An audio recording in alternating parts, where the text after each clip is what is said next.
Прадметы для пісьма як творы мастацтва на выставе тайны канцылярыі. Гісторыя прылад ад пісал 15 стагоддзя да звычайнай шарыкавай ручкі. У музеі кнігі ў Нацыянальнай бібліятэцы сабралі больш за 1000 экспанатаў. Гэта дэталі пёравай ручкі, чарніліцы, прэс-пап'е, аўтаматычныя алоўкі і наборы з каштоўных матэрыялаў.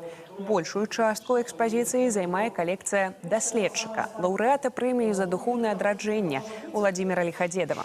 Артэфакты ён набываў на працягу 40 гадоў, і раней яны ніколі не выстаўляліся.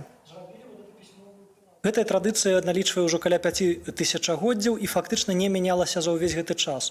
І што вельмі важна, тору нельга фактычна кранаць рукамі.